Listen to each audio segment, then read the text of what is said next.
Shreya Kannada reading. Welcome back to my YouTube channel. So ಪುಟ್ಟಜ್ಜಿ ಕತೆ ಹೇಳು ಗದ್ಯ ಭಾಗ.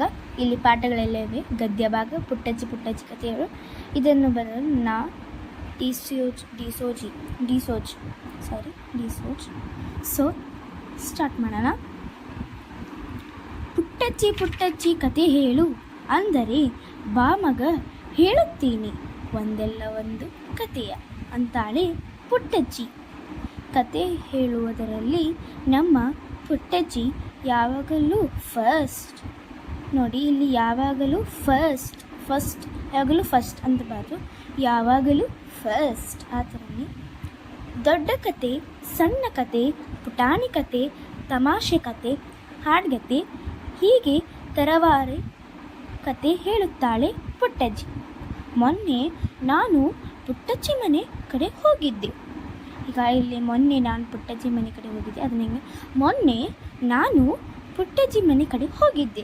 ಆ ಥರನೇ ಪುಟ್ಟಜ್ಜಿ ಮನೆ ಜಗಲಿ ಮೇಲೆ ಕೂತಿದ್ದಳು. ಅವಳು ಸಂತಸದಿಂದ ಇದ್ದಾಳೆ ಅಂತ ಅವಳ ಮುಖವೇ ಹೇಳುತ್ತಿತ್ತು. ಪುಟ್ಟಜ್ಜಿ ಕತೆ ಹೇಳ್ತೀಯಾ ಅಂತ ಕೇಳಿದಳು. ಇಲ್ಲಿ ಕ್ವಶನ್ ಮಾರ್ಕ್ ಇದೆಯಲ್ಲ, ಅದನ್ನು ಹೆಂಗೆ ಹೇಳ್ಬೇಕಂದ್ರೆ ಪುಟ್ಟಜ್ಜಿ ಕತೆ ಹೇಳ್ತೀಯಾ ಅಂತ ಕೇಳಿದ್ದು. ಬಾ ಮಗ ಹೇಳುತ್ತೀನಿ ಒಂದೆಲ್ಲ ಒಂದು ಕತೆಯ ಅಂದಳು. ಅವಳು ಮನೆ ಜಗಲಿ ಹತ್ತಿ ಕಂಬಕ್ಕೆ ಹೊರಗಿ ಕೂತು ಅವಳ ಮುಖ ನೋಡಿದೆ. ಯಾವ ಕತೆ ಹೇಳಿ? ಈಗ ನೆಕ್ಸ್ಟ್ ನೋಡೋಣ. ಯಾವಾದರೂ ಒಂದು ಹಾಡ್ಗತೆ ಹೇಳು. ಪುಟ್ಟಜ್ಜಿ ಸ್ಪೆಷಾಲಿಟಿ ಅಂದರೆ ಹಾಡ್ಗತೆ. ಅದರಲ್ಲಿ ಹಾಡು ಇರುತ್ತದೆ, ಕಥೆನೂ ಇರುತ್ತದೆ. ಪುಟ್ಟಜ್ಜಿ ಗಂಟಲನ್ನು ಸರಿಪಡಿಸಿಕೊಂಡಳು. ಹಾಗೆ ತಣ್ಣನೆ ಗಾಳಿ ಬೀಸಿದ ಹಾಗೆ ಹೇಳಲಿಕ್ಕೆ ಪ್ರಾರಂಭ ಮಾಡಿದಳು. ಪುಟ್ಟದೊಂದು ಊರು ಹೊರಗೆ ಒಂದು ಹಳ್ಳ ಹರಿದಿದೆ.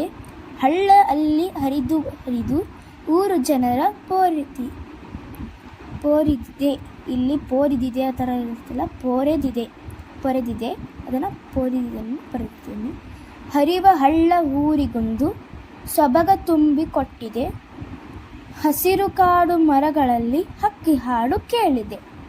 ಇಂತಹ ಒಂದು ಸೊಗಸಾದ ಸ್ಥಳದಲ್ಲಿ ಒಂದು ಕಾಲದಲ್ಲಿ ಜನ ಇರಲಿಲ್ಲ. ಹಳ್ಳ ತನ್ನ ಪಾಡಿಗೆ ತನ್ನ ಹರಿದು ಹೋಗುತ್ತಾ ಇತ್ತು. ಹಕ್ಕಿಗಳು ಹಾಡಿಕೊಂಡಿದ್ದವು. ಒಂದು ದಿನ ಬಹಳ ದೂರದಿಂದ ಒಬ್ಬ ಯುವಕ ಅಲ್ಲಿ ಬಂದ. ಇಲ್ಲಿ ಇಷ್ಟೊಂದು ಚೆನ್ನಾಗಿದೆಯಲ್ಲ, ತೋಟ ಮಾಡಿದೆ ಅಂತ ಅಲ್ಲಿ ಉಳಿಯೋ ಯೋಚನೆ ಮಾಡಿದ. ಬಂದು ಮನೆ ಕಟ್ಟಿದ. ಮನೆ ಮುಂದೆ ತೋಟ ಮಾಡಿದ. ತನಗೆ ಏನು ಬೇಕು ಅದನ್ನು ಬೆಳೆಸಿಕೊಂಡ. ಅಲ್ಲಿ ಉಳಿದ. ಹಳ್ಳದ ದಂಡದಲ್ಲಿ ಇವನು ಮನೆ. ಮನೆಯ ಹಿಂದೆ ಭಾರಿ ಕಾಡು.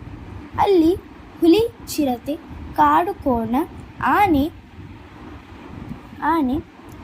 ಇದೆಲ್ಲ ಕಾಡು ಪ್ರಾಣಿಗಳು. ಇವೆಲ್ಲ ಕಾಡು ಪ್ರಾಣಿಗಳು. ಅದೆಲ್ಲ ಬರಲಿಲ್ಲ ಅಂದರೆ ಆನೆ, ಇವೆಲ್ಲ ಕಾಡು ಪ್ರಾಣಿಗಳನ್ನು ಆಯಿತಾ. ಈ ಯುವಕನಿಗೆ ಯಾವುದೇ ಭೀತಿ ಇರಲಿಲ್ಲ.